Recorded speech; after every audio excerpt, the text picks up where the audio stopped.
Boa tarde, meus irmãos. Já temos andado por 34 domingos, contando esse, dentro da carta aos Efésios.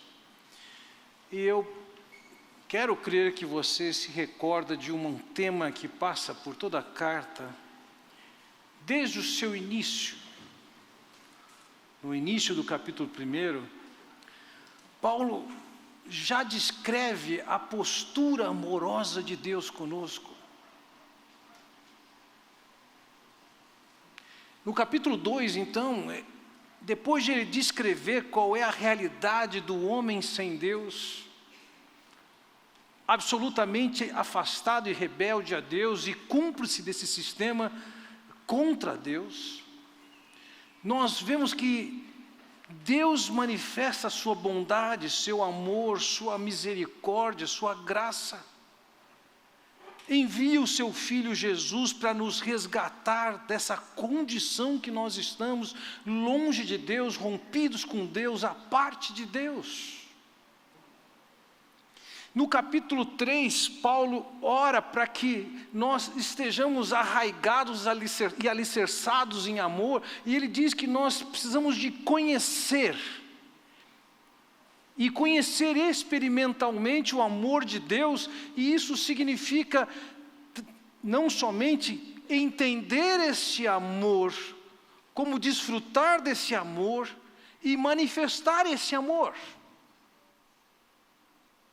Então chegamos no início do capítulo 5, que foi alvo da nossa reflexão no domingo passado, em que ele expressa que nós somos amados de Deus porque Cristo nos amou, se entregou por nós. E agora, nós temos que reproduzir esse amor e expressar nos nossos relacionamentos esse amor incondicional de Deus. Tudo isso é belíssimo.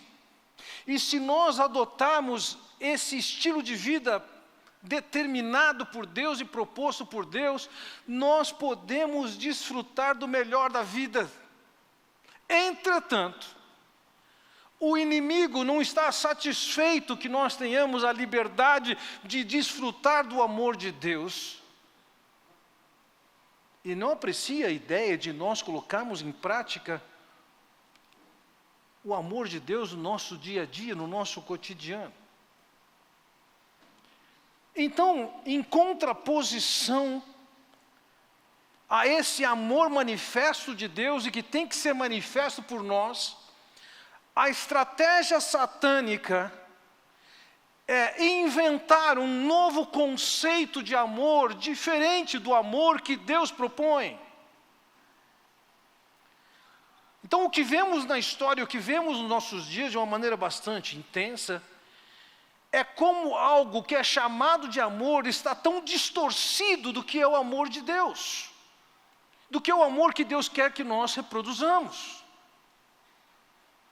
Enquanto vimos na semana passada que Cristo se entregou por nós, e nós devemos fazer o mesmo pelos nossos irmãos, o conceito de amor em voga na sociedade é: que sacrifício o outro pode fazer em meu favor? A perspectiva de amor que a nossa sociedade ensina é você ser hedonista, isso é tirar o máximo possível e desfrutar do máximo possível, que seus prazeres sejam sua prioridade. Um dos argumentos em favor de levar uma vida assim é: eu tenho o direito de ser feliz. Como se efetivamente, seguindo esse modelo de amor que a sociedade humana defende, fosse efetivamente um modelo de amor que trouxesse felicidade. As Escrituras são claras em dizer que feliz é o homem que não anda conforme o conselho do ímpio, da sociedade ímpia. Ao contrário, ele tem prazer na lei do Senhor e ele medita, e é parte da sua rotina o viver conforme essa orientação de Deus. Mas o diabo joga as suas ideias totalmente distorcidas. Nós precisamos entender que, embora Deus tenha nos amado e Ele queira que esse amor se reproduza em nós, o verdadeiro amor, ele impõe limites, pois do contrário, ele é corrompido e se torna uma ilusão.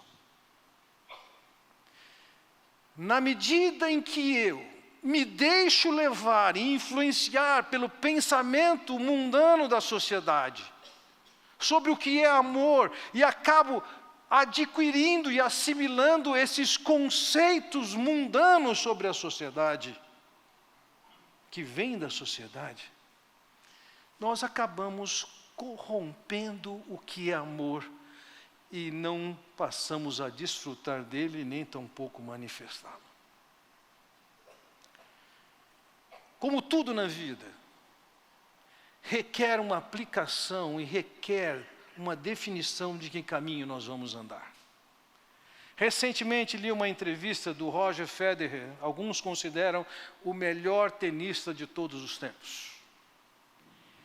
E ele conta que ele está jogando ainda aos seus 36 anos, apesar dos conselhos que ele já teve de parar de jogar, e o seu argumento é simples: eu jogo porque eu gosto. Algumas vezes ele diz, eu paro para pensar, se eu parasse de jogar tênis, eu conseguiria fazer algumas coisas que eu gostaria de fazer, e ele cita especificamente esquiar. Ele diz que ele não esquia bem. Mas o fato de ele amar o tênis faz com que a vida dele estabeleça limites para uma série de coisas. Um atleta de ponta não dorme quanto quer, dorme quanto precisa. Um atleta de ponta não come o que quer, come o que pode, o que precisa. Um atleta de ponta, se é esse o alvo do seu amor, ele tem que estabelecer limites. E o fato é que, por sermos amados de Deus e Deus querendo ver esse amor reproduzido nas nossas relações, nós precisamos entender que também existem limites. Que limites são esses? Eu quero passar para os irmãos nesta tarde que o amor verdadeiro, ele impõe certos nãos, para que não seja corrompido e se torne uma farsa ou ilusão. Vejam, desfrutar do amor de Deus e reproduzir esse amor nas nossas relações, ele pode ser corrompido e nós precisamos colocar limites para esse amor. Aqui eu estou chamando de nãos. Se você não disser não para certas coisas, esse amor vai ser contaminado, vai ser corrompido, vai ser comprometido, e você vai se decepcionar. Vai perceber que a vida que você levou ou leva é uma farsa e uma ilusão. Observe o quão intenso é essa questão de não no texto que nós vamos ler hoje. Nós vamos nos apoiar em Efésios capítulo 5, versículos 3 e 4.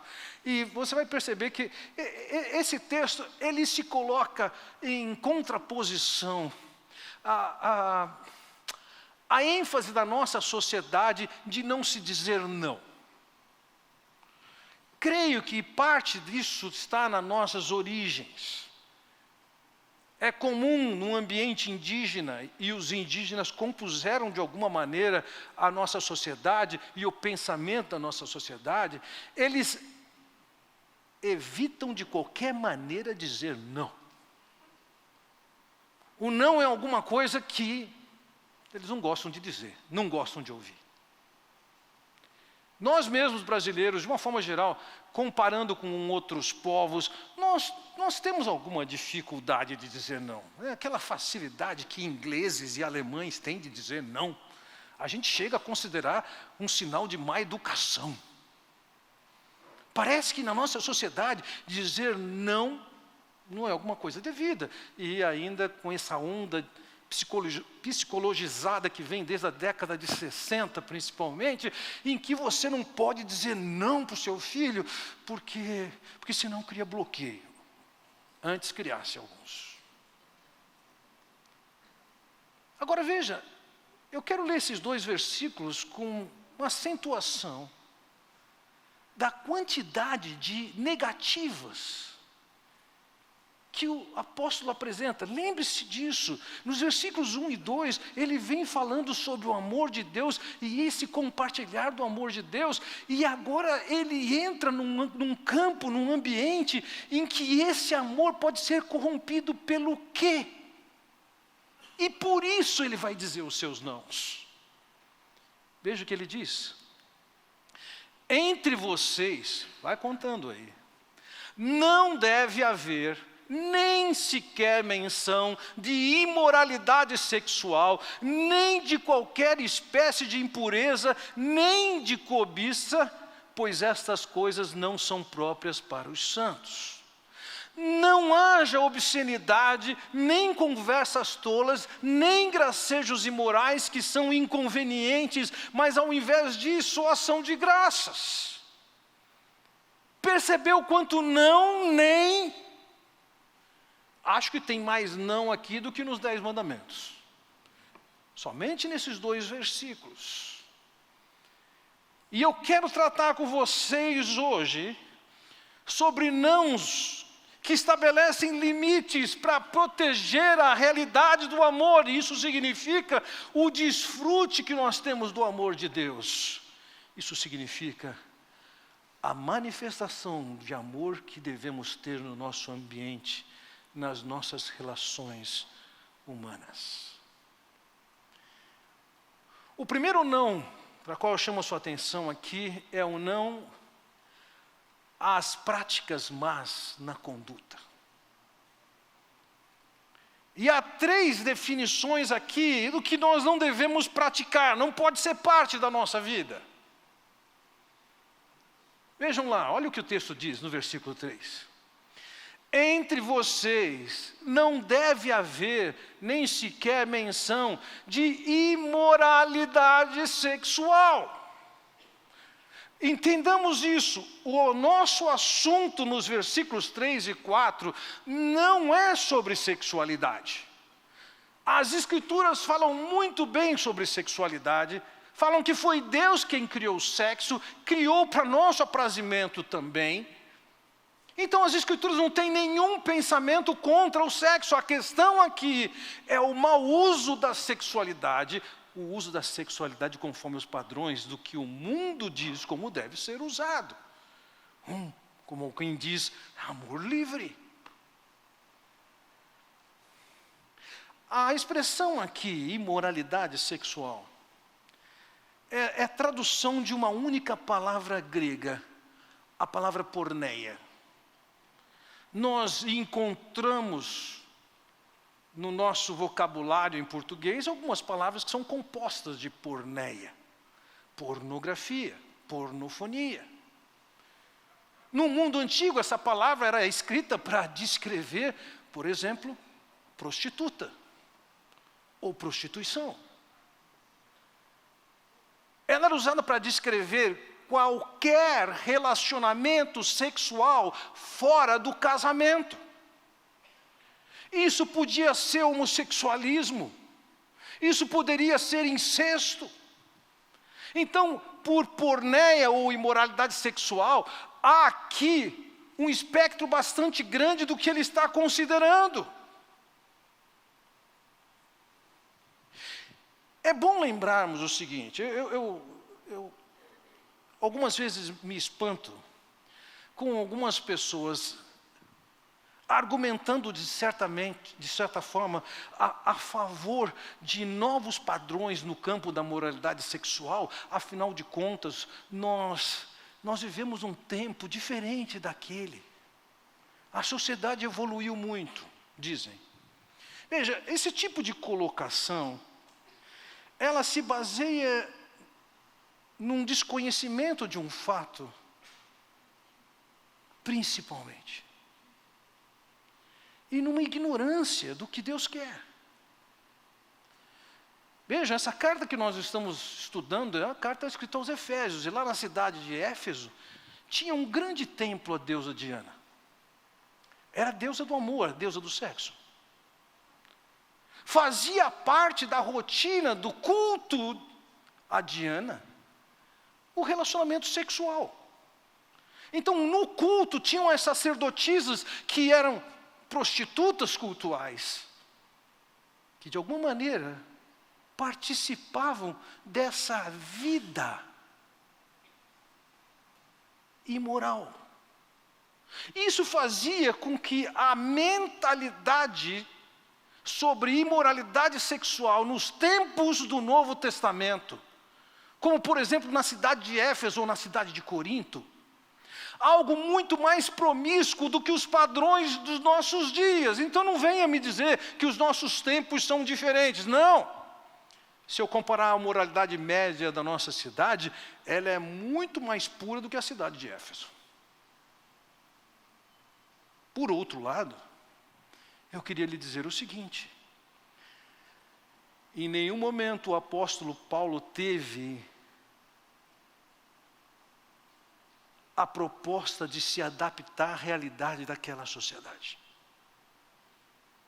O seu ensino, a sua mensagem, a sua carta, ela não permitia que aquilo fosse como fosse. Ninguém podia dizer assim, são outros tempos, é outro lugar, nós temos que aceitar isso. A palavra dele, claramente, está excluindo a ideia de porneia do meio do povo de Deus. E nos nossos dias, isso também tem que ser assim. Nós vivemos em dias que, de repente, você pesquisar, colocar na internet, nunca fiz isso, mas deve ser curioso o resultado. A pesquisa da internet, sexo e pneu, você vai ver que vai ter milhões de opções de ver alguma coisa relacionada com isso. Nossa sociedade está impregnada da mentalidade de porneia. Os sites são milhões e milhões. Os filmes, eles estão aí difundindo a ideia de imoralidade sexual. Programas de humor destacam a imoralidade sexual. E você pode pensar, todo mundo faz, todo mundo usa, todo mundo vê, e você pode achar que isso é normal você usar. Não, não é normal usar. Pode ser comum esse uso, mas não é normal.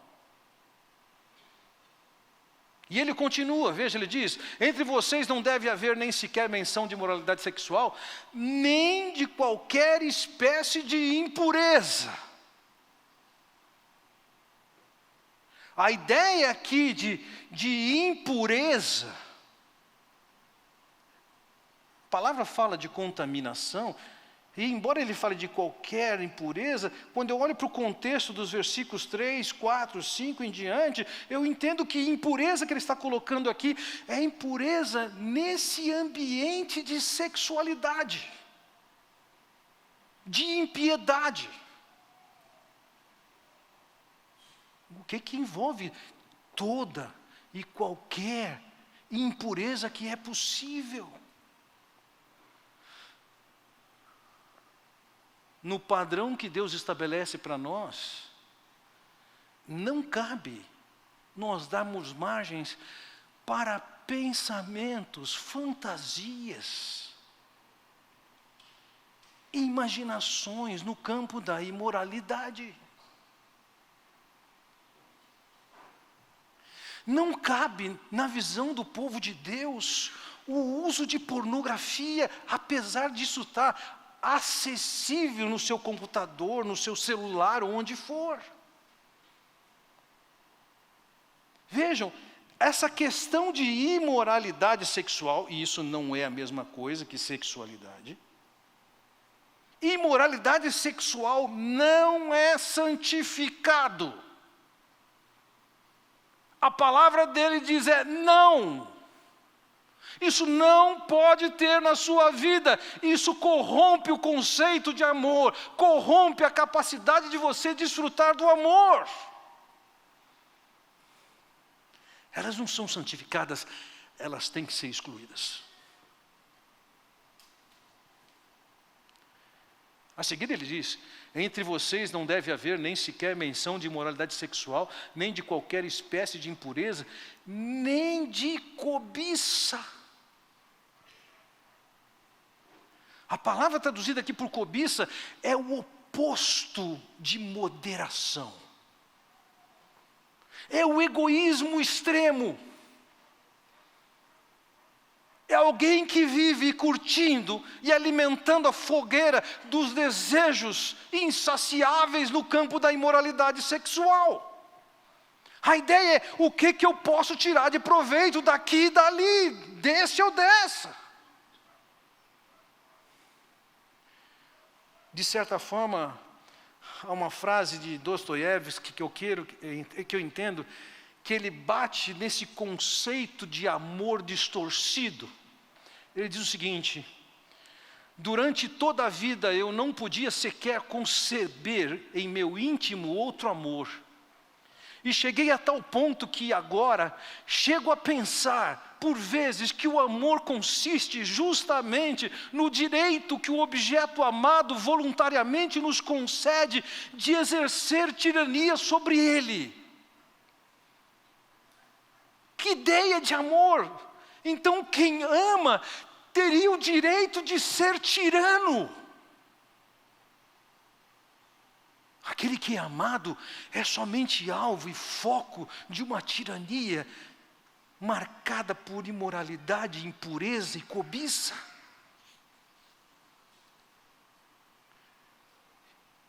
O conceito aqui, quando ele diz que nós não devemos nem curtir a cobiça, você deve se lembrar do 10º mandamento que dizia: não cobiçarás a casa do teu próximo, não cobiçarás a mulher do teu próximo. Você já percebeu aqui, nós vamos falar um pouco mais sobre isso, que aqui está contemplado não somente ação, mas até conversação. Ele diz assim: nem se mencione entre vocês isso.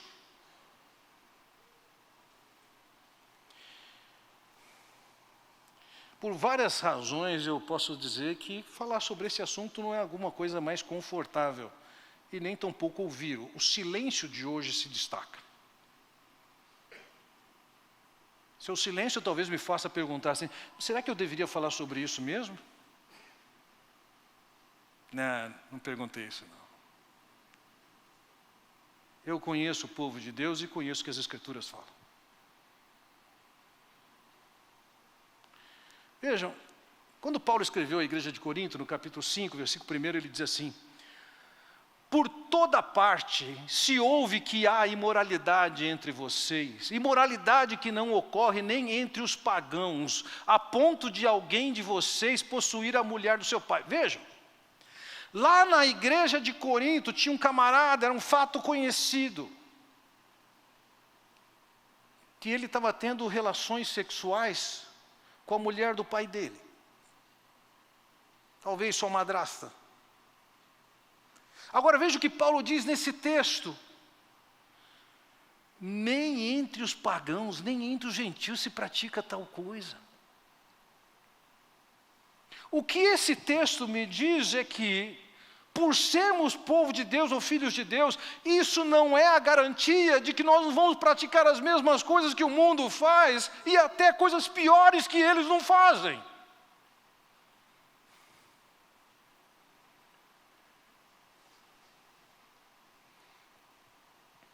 Esse tipo de conduta, tipo de vida, ele precisa ser tratado.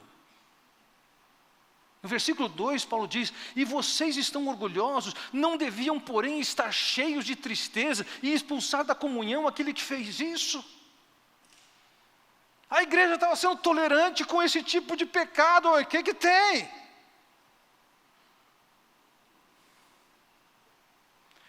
Vejam, a mídia dos nossos dias tem tornado a imoralidade alguma coisa bonita.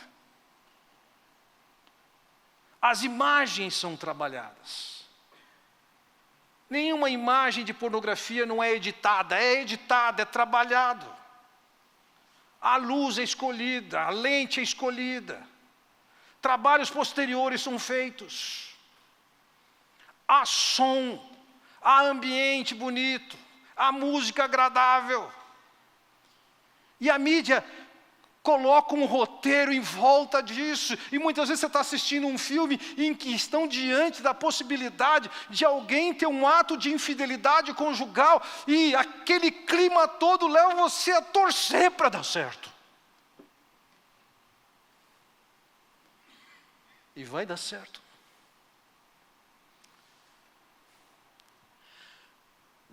A mídia não compartilha e não conta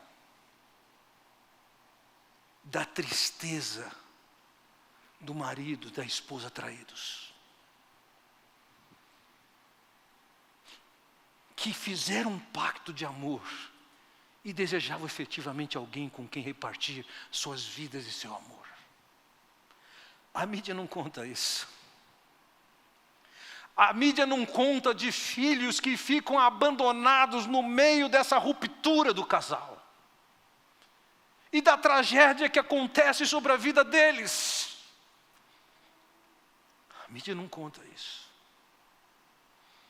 A mídia não conta do rompimento com os amigos, da separação dos amigos, da perda dos amigos.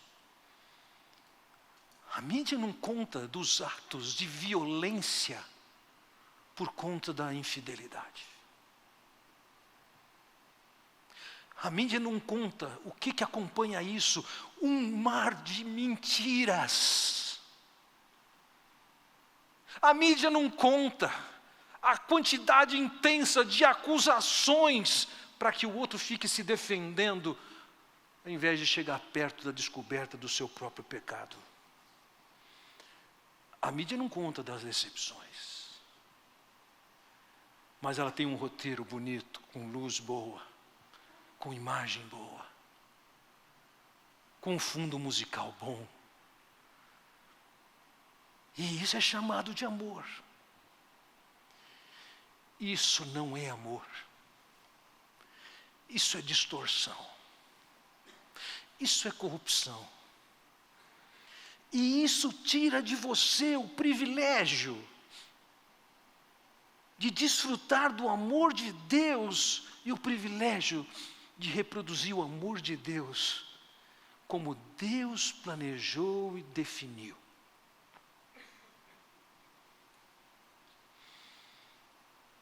Na nossa sociedade, isso está absolutamente aceitável. Mas com seu amigo conversando, ou talvez através de um filme na televisão, você não enxerga o que eu enxergo no escritório com uma certa recorrência da tragédia que é a opção da imoralidade sexual, seja praticada desde na pornografia, a ilusão de que a pornografia é um mal que você não está fazendo a ninguém. Mentira. Está fazendo um mal a você. Vai atingir seu relacionamento no futuro. Vai destruir lares. Isso é o real. Então ele diz, não à pornografia, não à imoralidade, não à impureza, não à cobiça. Mas há um segundo não que ele fala aqui. Não às práticas, mas nas conversas. Veja o que ele diz. Não haja obscenidade. A palavra traduzida por obscenidade, não, na língua original, significa deformidade. Algo que causa vergonha ou desonra. Ela pode contemplar não somente a fala, como também os gestos e o comportamento.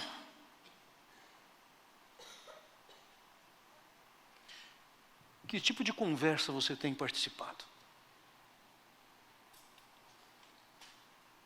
Qual é o tipo de conversa que você participa no seu ambiente escolar, no seu círculo do trabalho?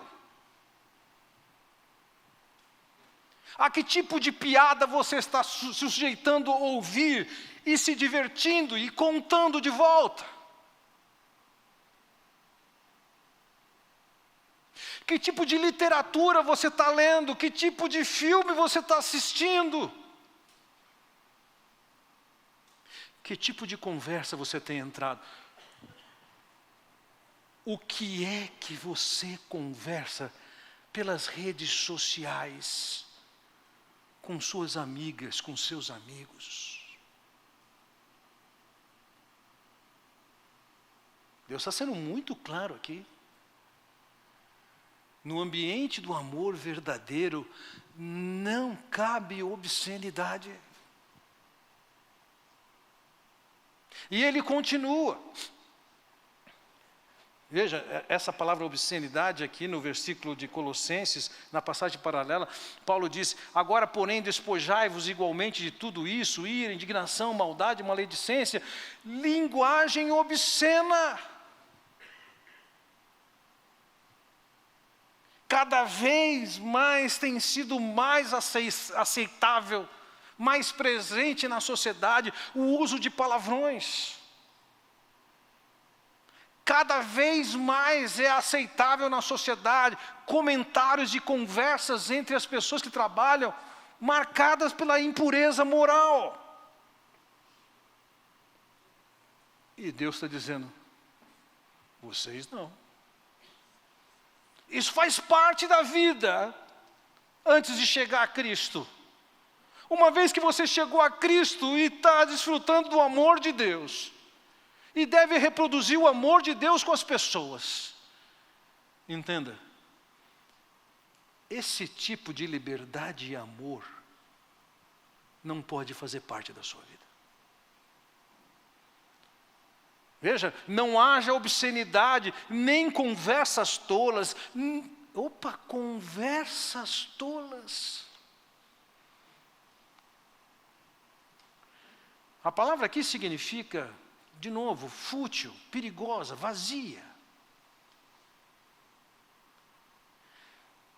Que tipo de brincadeira você aceita e fala no seu ambiente de escola? Que tipo de comentário você está ouvindo e sendo conivente de ouvir com isso?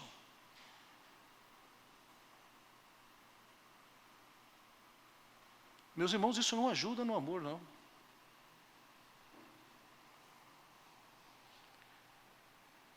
Eu me lembro de certa ocasião ouvir de uma senhora que no seu ambiente de trabalho levou uma cantada bastante explícita e impura, que inicialmente ela teve repulsa por aquilo.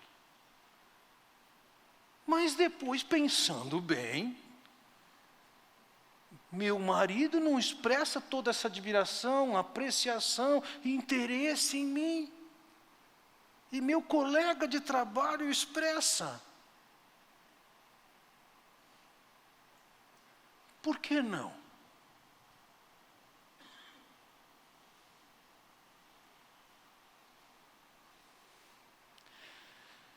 Nós não podemos entrar em qualquer tipo de conversa.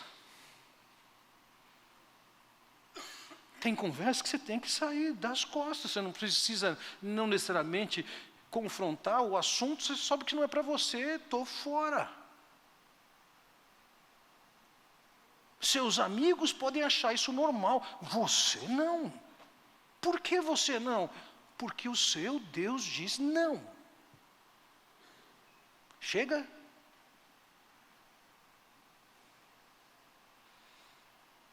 A seguir ele diz: não haja não haja obscenidade nem conversas tolas, nem gracejos imorais.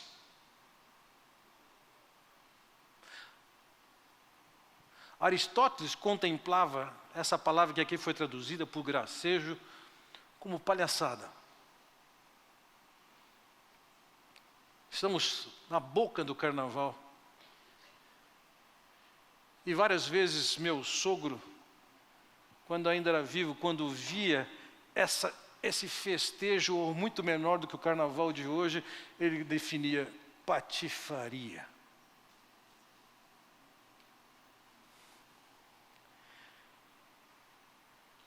Meus irmãos, nossa sociedade é marcada por gracejos, por palavras que são ditas, com toques de humor, com sinais nas mãos. Como é fácil encontrarmos no nosso dia a dia as pessoas fazendo gestos como uma referência àquilo que é imoral. E o que Paulo está dizendo aqui é: não haja isso. Gracejos imorais têm que estar fora da vida de vocês. Todo mundo pode ir por aí fazer os gestos que fazem, vocês não. Todo mundo pode tornar parte da sua vida normal.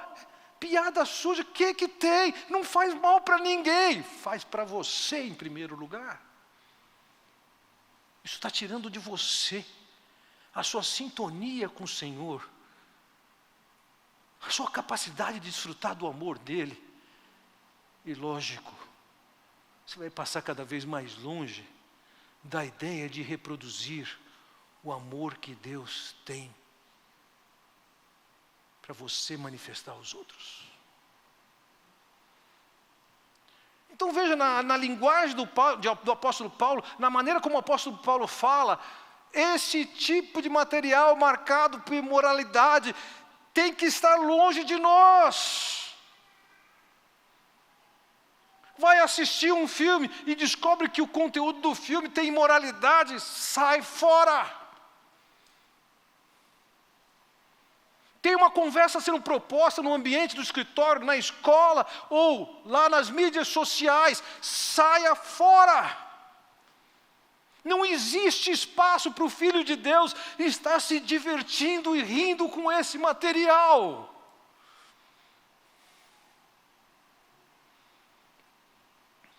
Vejam, a proposta de Deus para nós é alguma coisa bem diferente do padrão dessa sociedade.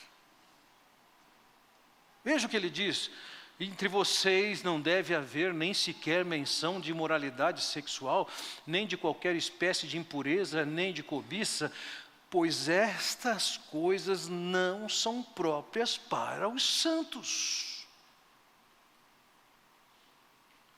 Para um ímpio, isso está de acordo. Mas uma vez que você foi alcançado por Deus e está andando com Deus, Ele diz: isso aqui não é adequado para vocês. Quem é santo aqui? O santo é o indivíduo que foi separado por Deus. Deus salvou essa pessoa através do Senhor Jesus Cristo. Ela foi declarada santa, isso significa Deus tem um propósito com a vida dela e para ela. Aquele que Deus separou para um propósito de estar em comunhão com Ele, desfrutar do amor dEle e reproduzir o caráter dEle, não pode estar associado a esse tipo de conduta. Moços e moças, por mais que isso seja a prática comum entre seus amigos, isso não é aceitável.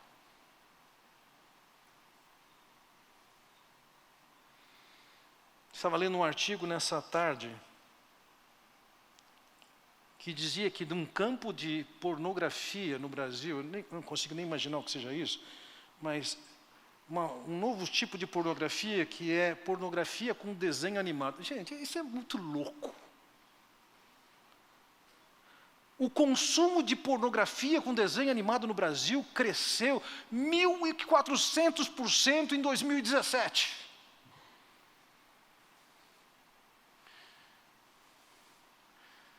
Nós estamos abandonando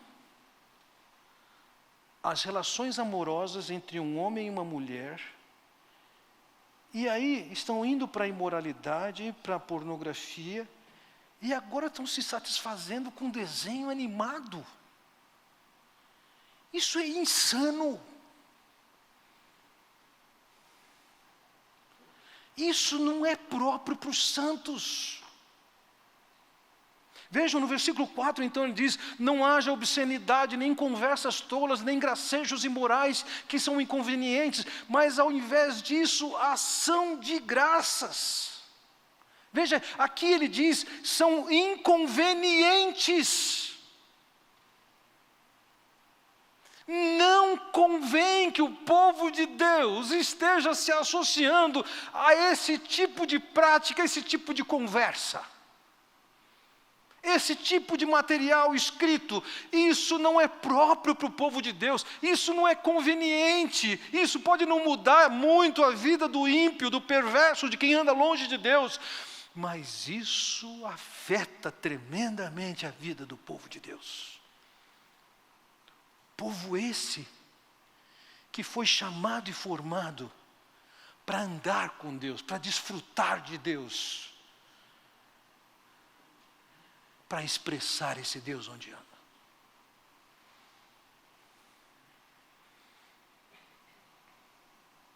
Isso só traz prejuízo. As Escrituras dizem em outro lugar, em Gálatas capítulo 6, que aquilo que você semeia, você colhe. E, meus irmãos, como é tão claro e evidente isso nesse campo da vida. Há algum tempo atrás, um homem chegou para mim no escritório e disse: Fernando, minha esposa descobriu que eu estava tendo um caso. Entrou na internet ou em alguma mídia dele e constatou ali, e ela descobriu que eu tenho um caso. Como consequência disso, ela partiu para cima, me agrediu. As relações em casa estão bastante difíceis, estamos sendo ajudados, mas eu tenho uma dúvida. E a dúvida é: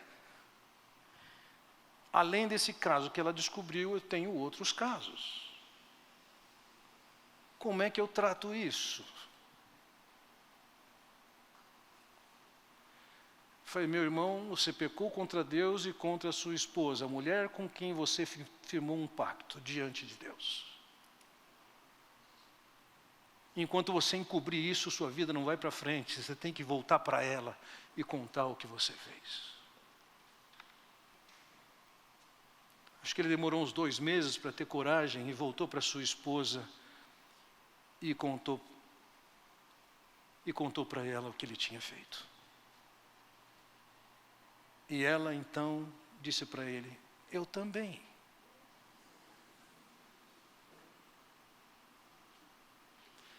Você semeia, você colhe.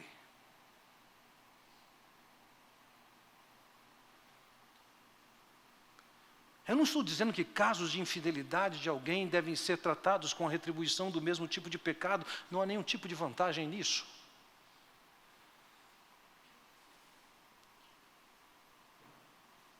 Mas se um caso fora do casamento não satisfaz, 2 não satisfazem, 3 não satisfazem, quantos vão satisfazer? Enquanto nós colocarmos qualquer coisa que não seja a pessoa de Deus como centro da nossa alegria e satisfação, nós vamos estar alimentando nossa alma com ídolos. Enquanto alguém pode definir a razão da sua vida como trabalho. Eu gosto de trabalhar bem, de ser um bom profissional. Se é isso que rege a sua vida, você vai ser um frustrado. Enquanto você considera a razão da sua vida ganhar dinheiro, mais dinheiro, você nunca vai se saciar. Porque sempre vai faltar um pouquinho mais. Enquanto você acha que desfrutar de amor é dar liberdade para as suas práticas imorais, entenda isso. Isso não tem fim e você não vai se satisfazer.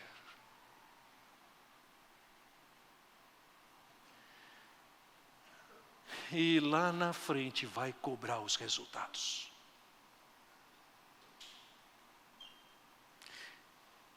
Veja o que ele diz no versículo 4. Não haja obscenidade, nem conversas tolas, nem gracejos imorais que são inconvenientes, mas ao invés disso, ação de graças. precisei de me debruçar um pouquinho sobre esse versículo para entender a associação que ele faz entre impureza, pornografia, gracejo, piadas sujas, com ação de graças. O que eu consigo entender é, enquanto o indivíduo está atolado nesse mar de impureza moral, ele é absolutamente um insatisfeito e jamais dará graças a Deus.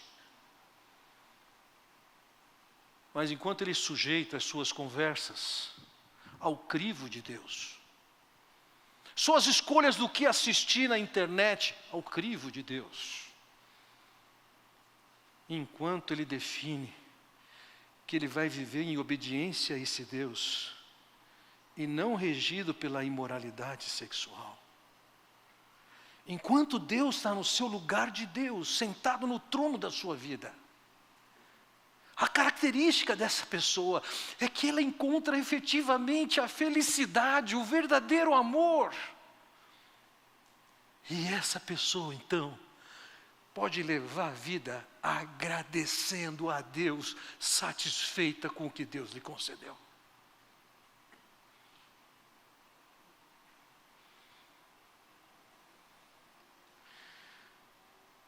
O mundo vai defender a autossatisfação, mas parte do pressuposto que não tem satisfação.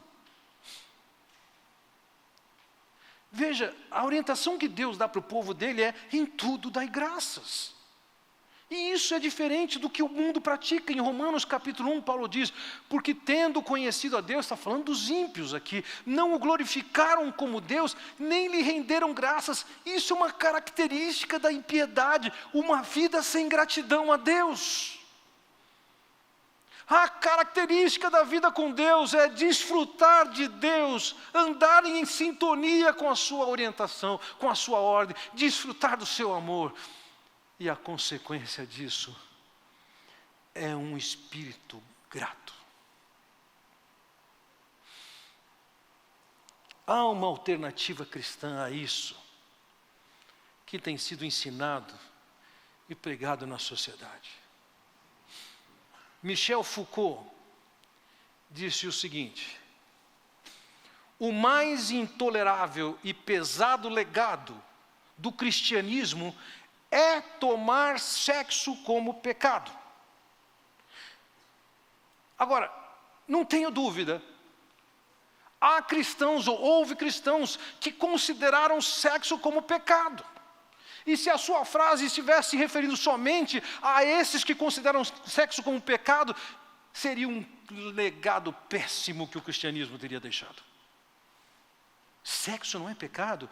E as passagens que nós estamos contemplando hoje, versículos 3 e 4, não estão falando sobre sexo, mas sobre impureza, sobre porneia, sobre gracejos, sobre uma conversa indevida, sobre gestos indevidos.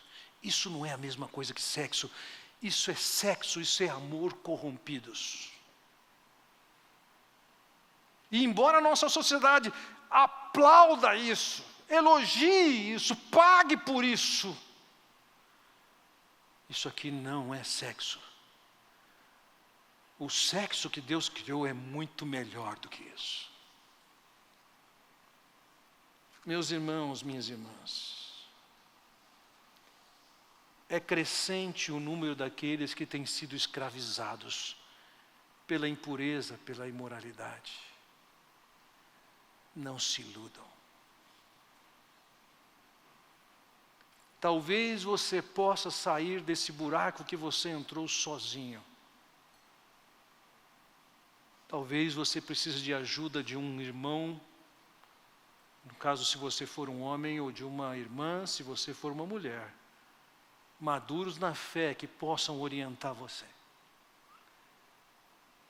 Talvez você precise buscar um dos conselheiros da igreja para ajudá-lo a se libertar desse engano escravizador que tem minado, solapado a vida que os filhos de Deus podem ter desfrutando do amor de Deus e reproduzindo o amor de Deus. O amor verdadeiro traz nãos bem objetivos. E todos nós, sem exceção, somos tentados mais ou menos nesses campos. Nós precisamos aprender a desfrutar dos recursos que Deus tem, para não sermos levados, escorregando para o buraco que o mundo tem criado, que o diabo tem inventado, e que tem cerceado o povo de Deus de desfrutar do seu amor e de reproduzir o amor nas nossas relações. Pare com desculpas, pare com racionalizações. Assuma seu pecado e corrija sua conduta, porque do contrário você está e estará perdendo melhor. Vamos orar. Pai Celestial, eu quero te agradecer pela tua palavra, tão clara, tão confrontadora, tão denunciadora, que vai tantas vezes tão em contrário àquilo que já é aceitável por nós. Ó Pai Celestial, livra nossas almas do engano de que podemos fazer o que quiser, que isso não afeta a nossa relação contigo. Ó Senhor, santifica teu povo, purifica teu povo, protege teu povo desses enganos e dessa escravidão que toda essa indústria da imoralidade tem proposto como vida para toda a sociedade. Eu oro, Pai, no nome do Senhor Jesus Cristo. Amém. Que Deus os abençoe.